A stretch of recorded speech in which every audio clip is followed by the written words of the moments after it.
Praise the lord. హల్లెలూయా. దేవుని నామానికే మహిమ కలుగునుగాక. ఈ దినం దేవుని జీవవాక్యమును ధ్యానించుకుందాము. కీర్తనలు 117 అధ్యాయం 1 వచనం.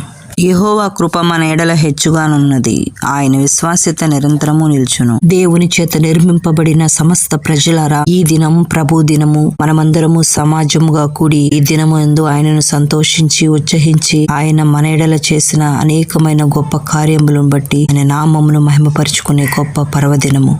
కాబట్టి ప్రతి ఒక్కరూ ఆయనను స్తుతించాలి, ఆయన నామమును కొనియాడాలి. యెహోవా దయాళుడు, ఆయన కృప నిరంతరము నిలుచును. కనుక నిరంతరము ఆయనకు కృతజ్ఞతాస్తుతులు చెల్లించే వారముగా ఉండాలి. ఎందుకంటే ఆయన మన మొరలు విని ఆలకించి ఆయన మనకు సహాయము చేయి దేవుడుగా ఉంటున్నాడు. ఆయన మనల్ని ప్రేమించుచున్నాడు. ఆయన మన ప్రార్థనకు చెవియొగ్గి మన జీవిత కాలమంతయు కాపాడే దేవుడుగా ఉన్నాడు. మరణ బంధకముల నుంచి మనల్ని తప్పించిన దేవుడు, మనకు పాతాళ వేదనలు లేకుండా చేసిన దేవుడు. ఇట్టి రక్షణ కలుగజేసిన దేవునికి మనం స్తుతి చెల్లించాలి. మన ప్రాణములను కాపాడిన ఆ రక్షకునికి మనం కృతజ్ఞతలు చెల్లించాలి. యెహోవా నామమును బట్టి మనం మొరపెట్టిన ప్రతి కార్యములను కూడా ఆయన మనకు విజయప్రదములో నడిపించిన విధానం బట్టి దేవునికి స్తుతులు చెల్లించాలి. మనము అనేకమైన తప్పిదములు చేసినను కూడా ఆయన వాత్సల్యత చేత తిరిగి మనను ఆయన ప్రేమతో ఆయన మన తప్పులు మన్నించి క్షమించిన దేవునికి కృతజ్ఞతలు చెల్లించాలి.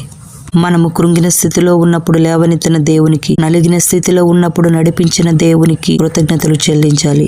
మనము శ్రమలలో దుఃఖంలో ఉన్నప్పుడు కన్నీరు కార్చిన వేళ మన కన్నీటిని తుడిచిన దేవునికి, ఏ పాపములో జారిపడకుండా మన పాదములను తప్పించిన దేవునికి, మరణము నుండి మనలను రక్షించిన ఆ దేవునికి కృతజ్ఞతాస్తుతులు చెల్లించు వారముగా ఉండాలి. అలాగుననే మనలను క్షేమముగా విస్తరింపజేసి ఆయన సన్నిధి అయిన విశ్రాంతి దినములో మనను ప్రవేశింపజేసినందుకు కృతజ్ఞతాస్తుతులు నిత్యము చెల్లించు వారముగా ఉండాలి. హల్లెలూయా. దేవుని నామానికే మహిమ కలుగునుగాక. ఆమేన్.